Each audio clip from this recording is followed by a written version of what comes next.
ട്രിവാൻഡ്രത്ത് ഒരു POCSO case register ആണ്. 61 വയസ്സുള്ള ഒരാളാണ് പ്രതി. 61 വയസ്സുള്ള ഒരു വൃദ്ധൻ 45 വർഷത്തേക്കാണ് അയാളെ 45 വർഷത്തേക്കാണ് ആ പോസ്കോ കേസിൽ ഇയാളെ ശിക്ഷ വിധിക്കുന്നത്. അതായത് 105 വയസ്സ് വരെ പുള്ളി ജീവിക്കുകയാണെങ്കിൽ അതുവരെ ഉള്ളത് പിന്നെ അങ്ങോട്ട് കഴിഞ്ഞു. Life long. അപ്പം ഈ വിധി രണ്ടാമത് ഹൈക്കോടതിയിൽ ഇതിന് വരും. അത് നടത്തുന്നത് കേരളത്തിലൊരു ലീഡിങ് വക്കീലാണ്. സ്വാഭാവികം. അപ്പം പുള്ളി പറഞ്ഞൊരു ഫൈൻഡിങ് ഉണ്ട്. അതായത് ഈ കേസ് ഫയൽ ചെയ്തത് ഈ ഹൗസ് ഓണറാണ് ഈ 61 വയസ്സുള്ള ആൾ. ഈ ഇവർ താമസിക്കുന്ന വീടിന്റെ ഹൗസ് ഓണറാണ് 61 വയസ്സുള്ള ആൾ. ഈ കുട്ടി 9 വയസ്സുള്ളൊരു കുട്ടിയാണ്. ഇവരുടെ 2 പേരൻസും എംപ്ലോയീസ് ആണ്, വർക്ക് ചെയ്യുന്നതാണ്, ഗവൺമെൻറ് സെക്ടറിലും ഒക്കെ ആയിട്ട് വർക്ക് ചെയ്യുന്നവരാണ്. ഇവർക്കൊരു എൽഡർ ബ്രദറുണ്ട് ഈ കുട്ടിക്ക്. ഈ സംഭവം നടക്കുന്ന സമയത്ത് കുട്ടിയുടെ ബ്രദർ ഗ്രൗണ്ടിൽ കളിക്കാൻ പോകുന്നു. ഈ കുട്ടി വീട്ടിലാണ്. ഈ ഹൗസ് ഓണർ വന്നിട്ട് ചോക്ലേറ്റ് കൊടുത്തിട്ട് ബാക്ക് ഡോർ ഓപ്പൺ ചെയ്യാൻ പറഞ്ഞ് അതുവഴി കയറി മൊളസ്റ്റ് ചെയ്യുകയാണ് 3 ദിവസം അടുപ്പിച്ച്. ഇതാണ് കേസ്. ഇതാണ് ഇവർ കൊടുത്തിരിക്കുന്ന കേസ്. പക്ഷേ അതിനകത്തൊരു സംഭവം, ഞാൻ വക്കീൽ നോക്കിയപ്പോൾ ഈ കുട്ടിയുടെ അമ്മ പേരൻസ് ഇതാദ്യമേ കൊണ്ടുപോയി ഒരു ഹോസ്പിറ്റലിൽ ചെക്കപ്പ് നടത്തുന്നു. അവിടുന്ന് റിപ്പോർട്ടുമായിട്ട് പോലീസ് സ്റ്റേഷനിൽ വരുമ്പോഴത്തേക്ക് പോലീസ് കേസെടുക്കുന്നു. കേസെടുത്തിട്ട് ഫസ്റ്റ് ഹോസ്പിറ്റലിൽ പോയി. പക്ഷെ എൻ്റെ ഏറ്റവും വലിയ കോമഡി എന്ന് പറഞ്ഞാൽ ഈ ഹോസ്പിറ്റൽ റിപ്പോർട്ടിനകത്ത് ഇതിനെ കുറിച്ച് പറയുന്നില്ല. കാരണം ഇത് ഫോറൻസിക് റിപ്പോർട്ട് വന്നാലേ ഈ മൊളസ്റ്റേഷൻ നടന്നിട്ടുണ്ടോ ഇല്ലയോ എന്ന് കണ്ടുപിടിക്കാൻ പറ്റത്തുള്ളൂ. So as an like complaint കൊടുത്തു. അതിൽ നിന്ന് എനിക്ക് ബേസിക്കലി നിങ്ങൾ പറഞ്ഞതിൽ നിന്ന് എനിക്ക് മനസ്സിലായത് കംപ്ലൈന്റ് കൊടുത്തിട്ടുണ്ട്. അപ്പം അതിന്റെ ക്ലാരിഫിക്കേഷന് വേണ്ടി ഡോക്ടറിന്റെ അടുത്ത് കൊണ്ടുപോയി.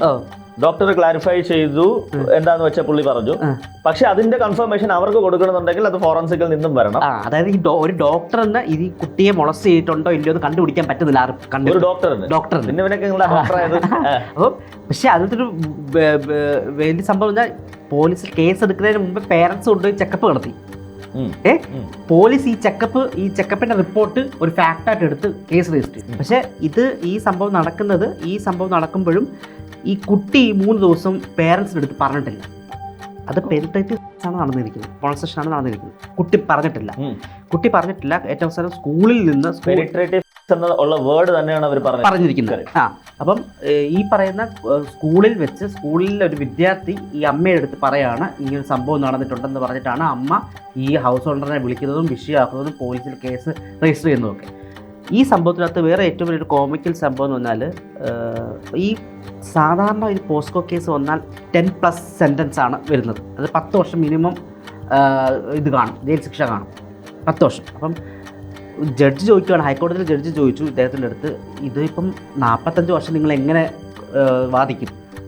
ഈ സെൻറ്റൻസ് പോസ്കോ ഇതനുസരിച്ച് 45 വർഷം അല്ലെങ്കിൽ 10 വർഷത്തിന് മേളിൽ വരുന്ന സെൻറ്റൻസ് കുറയ്ക്കാൻ പറ്റത്തില്ല. ഇപ്പം നമുക്കിപ്പം ഒന്നുകൂടെ വാദിച്ച് വേണമെങ്കിൽ ബാക്കിയുള്ള ഷുവർ ആണ് ബാക്കി ഏത് കേസിലാണെങ്കിലും നമുക്കിപ്പോൾ ഒരു ഇളവ് വേണ്ടി ഇപ്പോൾ 20 വർഷമുണ്ട് സാർ, എൻ്റെ വയസ്സ് കൂടുതലാണ്, 20 വർഷം വേണ്ട സാർ എന്ന് പറഞ്ഞ് വേണമെങ്കിൽ കുറയ്ക്കാൻ പറ്റും വേറെ ഏത് കേസിലാണെങ്കിലും. പോസ്കോയ്ക്ക് ഇത് പോസിബിൾ അല്ല. അപ്പം ഈ കേസിൽ ഈ പറയുന്ന പോലീസ് സ്റ്റേഷനിൽ വെച്ചിട്ട് ഈ സംഭവം നടക്കുമ്പോഴും ഈ പറഞ്ഞ ഡോക്ടർ ചെക്കപ്പ് ചെയ്യുമ്പോൾ ഡോക്ടർ റിപ്പോർട്ടിനകത്തുണ്ട് ഈ കുട്ടി സഹകരിക്കുന്നില്ല. ഒരു കുട്ടിയെ 3 തവണ ഇങ്ങനെ ഉപദ്രവിച്ചിട്ടുണ്ടെങ്കിൽ അപ്പോൾ ആ കുട്ടിക്ക് ഇത് ചെക്കപ്പ് നടത്താൻ എന്താ കുഴപ്പം? അപ്പം ആണ് മനസ്സിലാക്കുന്നത് ഈ ഒരു കുട്ടിക്ക് വേറൊരാളുടെ മുന്നിൽ തൻ്റെ ഡ്രസ്സ് ഊരാൻ ഇഷ്ടമല്ല. അയാൾ അങ്ങനെയെങ്കിൽ ഈ 3 തവണ എങ്ങനെ നടക്കുന്നു? ഇത് അന്വേഷിച്ചപ്പോഴാണ് കണ്ടെത്തിയത് ഈ വീട്ടുകാരും ഈ ഹൗസ് ഓണറും തമ്മിലുള്ള ഒരു ഉടക്കാണ്. അതായത് ഇവരുടെ റെഡ് ഓക്സൈഡ് അടിച്ച വീടാണ്. ഈ വീട് ടൈൽസ് ഇടണമെന്ന് വീട്ടുകാർ പറയുന്നു. ഹൗസ് ഓണർ പറഞ്ഞു 25,000 എക്സ്ട്രാ നമ്മുടെ ഡെപ്പോസിറ്റിലേക്ക് പൈസ തന്നാലേ ഇത് ചെയ്യാൻ പറ്റത്തുള്ളൂ. സോ ഇത് പറഞ്ഞു. അപ്പോൾ ഇവർ തമ്മിൽ ഒരു വാക്കുതർക്കം ഉണ്ടാകുന്നു. ഇവർ വീട് വിട്ടു പോകുന്ന സമയത്ത് അച്ഛൻ ഇയാളോട്ട് കലിപ്പുണ്ടാക്കുകയാണ്. തന്നെ ഞാൻ കാണിച്ചു തരാമെന്ന് പറഞ്ഞു. ഇത് ഈ കുട്ടിയുടെ അച്ഛൻ ഹൗസ് ഓണറിനോട്. ഇതിൽ നിന്നുണ്ടായ ഒരു ഫേക്ക് അലിഗേഷനാണ് ഈ കേസ്. ഇതുപോലെ നിരവധി സംഭവങ്ങളുണ്ട് കേരളത്തിൽ നടക്കുന്നുണ്ട്. ഒരു കേസ് രജിസ്റ്റർ ആയി കഴിഞ്ഞാൽ അയാൾക്കുണ്ടാകുന്ന പ്രൊഫഷണലി ഉണ്ടാകുന്ന വിഷയം ശരിക്കുള്ള ഇത് വന്നിരിക്കുന്നു. പക്ഷെ ഇത് ഒരിക്കലും മാധ്യമങ്ങളിൽ കൂടെ പുറത്ത് വന്നിട്ടില്ല. പിന്നെ മാധ്യമങ്ങളിൽ കൂടെ ഒരു ആളെ പറയാണ്, if he is like okay പുള്ളിക്കെതിരെ ഒരു കേസ് ഉണ്ടായി, ഈ അന്വേഷിച്ച് കണ്ടെത്തുമ്പോഴാണല്ലോ he is guilty or non guilty എന്ന് ഫൈൻ ചെയ്യുമ്പോഴാണല്ലോ കാര്യങ്ങൾ മനസ്സിലാക്കുന്നത്. അതുവരെ ഹി ഈസ് ജസ്റ്റ് പുള്ളിക്കെതിരെ ഒരു അലിഗേഷൻ മാത്രമുള്ളതെന്നാണല്ലോ പറയുക. അലിഗേഷൻ ഉള്ള കാര്യന്മാർ പറയും. അതിനുശേഷം എന്താണ് ആക്ച്വലി സത്യം എന്നാണ് പലരുടെയും കാര്യം, എല്ലാവരുടെയും കാര്യമല്ല പറയുന്നത്, പലരുടെയും കാര്യം. ഇപ്പം റീസെന്റ് കൂട്ടിക്കൽ ജയചന്ദ്രന്റെ കാര്യം, ഇതിന്റെ ഒരു ഫ്രെയിമിംഗ് എന്ന് പറയുന്നത് ഈ കൂട്ടിക്കൽ ജയചന്ദ്രന്റെ കാര്യം തന്നെ ഞാൻ പറയാട്ടോ. അപ്പം ഇങ്ങരുടെ ഈ പത്രത്തിലുള്ള തലക്കെട്ട് കൂട്ടിക്കൽ ജയചന്ദ്രന്റെ പോക്സോ കേസിൽ പുള്ളി ഒളിവിലാണെന്ന് അങ്ങനെ എന്താണെന്നൊക്കെ പറഞ്ഞിട്ടുള്ള പരിപാടിയാണ്. എന്നിട്ട് ഏറ്റവും താഴെയായിട്ട് എഴുതിയിരിക്കുകയാണ്, കുടുംബ കലഹവുമായി ബന്ധപ്പെട്ടുള്ള കേസിൽ ആസ്പദമാക്കിയാണ് ഈ സംഭവം രജിസ്റ്റർ ചെയ്തിട്ടുള്ളത്. ആദ്യം അതല്ലേ കൊടുക്കേണ്ടത്. അപ്പൊ സത്യാവസ്ഥ എന്താണെന്ന് നമുക്കറിയത്തില്ല. കൂട്ടിക്കൽ ജയചന്ദ്രൻ അല്ലെങ്കിൽ എനിബഡി പുള്ളിയുടെ പേര് പറയും, ഇദ്ദേഹം ഞാൻ പറയുന്നില്ല, പുള്ളിയുടെ പേര് പറയാൻ കാരണം ഒന്ന് എനിക്ക് പേഴ്സണലി അറിയാം, രണ്ട് കുറ്റാരോപിതനാണെങ്കിൽ തീർച്ചയായിട്ടും ശിക്ഷിക്കപ്പെടണം. അതിൽ ആരോപിതനല്ല കുറ്റവാളിയാണെന്നുണ്ടെങ്കിൽ definitely there is no doubt in it, അതാരായാലും. പക്ഷെ അതല്ലാത്തടത്തോളം കാലം he is a non personality. അതുകൊണ്ടാണല്ലോ ഈ മാധ്യമങ്ങളൊക്കെ പറയുന്നത് എത്രയോ പേര് ചെയ്തവന്മാര് ചെയ്യാത്തവന്മാര് തമ്മിലുള്ള വ്യത്യാസങ്ങളൊക്കെ I mean we know right, നമ്മൾ കാണാറുണ്ട്. ഈ പറഞ്ഞ എല്ലാ വ്യത്യാസങ്ങൾ എന്ന് തന്നെ പറയണം അല്ലേ. അപ്പോൾ അത് തെളിയിക്കുന്നവരെ ഒരാൾ ഇങ്ങനെ കംപ്ലീറ്റ്ലി ഹരാസ് ചെയ്ത്, അതിപ്പം ആരായാലും ശരി, ഇപ്പം കുട്ടികളുടെ കാര്യം ഞാൻ പറഞ്ഞതേ ഉള്ളൂ. ഈ നേരത്തെ നിങ്ങൾ പറഞ്ഞ കേസിലൊക്കെ ഈ 61 വയസ്സുള്ള ഒരാള്, അയാൾ അത്രയും കാലം കൊണ്ടുവന്ന ഒരു ക്രെഡിബിലിറ്റി, പുള്ളിയുടെ ലൈഫ് സ്ട്രക്ചർ, പുള്ളി ഒരു വീട് റെന്റിന് കൊടുക്കുന്ന ഒരു 61 വയസ്സുള്ള അച്ഛന്മാരുടെയൊക്കെ പ്രായം വന്ന ഒരാള് കൊച്ചു കുഞ്ഞുങ്ങളെ കളിപ്പിക്കുന്നത് പോലെ അല്ലെ, ഗ്രാൻഡ് ചിൽഡ്രനെ എന്ന് പറഞ്ഞാൽ നമ്മുടെ നിയമം അത്ര ഒരു അങ്ങനെ വേണമെങ്കിൽ വളച്ചൊടിക്കപ്പെടാവുന്ന രീതിയിലുള്ള ഒരു സാധനമാണെന്നാണ് വക്കീൽ പറയുന്നത് ഞാൻ മനസ്സിലാക്കി. ഇത് മാത്രമല്ല, ഒരുപാട് പേർക്ക് ഈ ഒരു കേസസ് വരുന്നുടനെ ഇത് ആളുകൾ ചിന്തിക്കുന്നില്ല, ഇതെന്താണെന്ന് സാധാരണക്കാർക്ക് മനസ്സിലാവുന്നില്ല. ചിലവർ കുറ്റം ചെയ്തവരുണ്ട്, ഇവന്മാർ കാശിന്റെ ബലത്തിൽ വേറെ വക്കീലിനെ വെച്ച് അങ്ങനെയുള്ളത് അത് വേറെ കാര്യം. അതല്ലാതെ സാധാരണക്കാരായ ഒത്തിരി പേരില്ലേ നമ്മുടെ സൊസൈറ്റിയിൽ ഇറങ്ങുന്ന ഈ പുരുഷ കമ്മീഷൻ എന്നൊരു സാധനം എന്റെ സുഹൃത്ത് ചെയ്യുന്ന പരിപാടി ചെയ്യുന്നുണ്ട്. ഒരു കണക്ക് നോക്കിയാൽ അത് വേണം.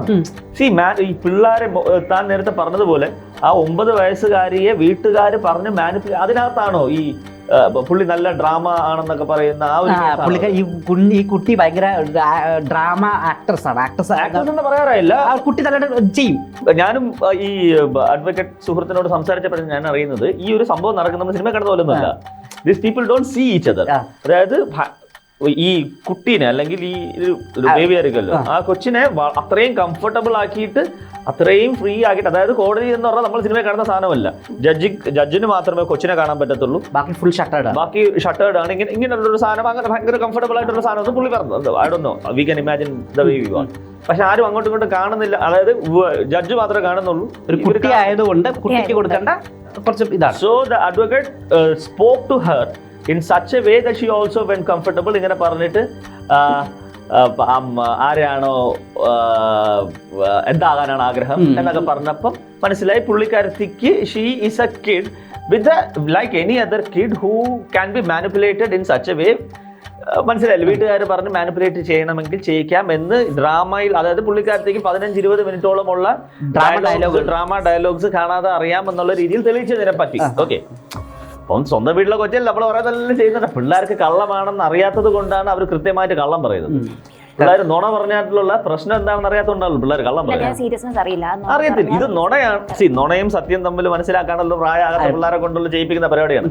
അതിന് അച്ഛനും അമ്മയും എന്താ ചെയ്യണമെന്നറിയോ അല്ലേ? That is called bad parenting. അങ്ങനെ വരുമ്പോ, അതായത് ഇപ്പൊ ഈ ഒരു കേസില്ല, ഇത് കള്ളക്കേസാണ്, തെളിഞ്ഞ സംഭവമാണ്.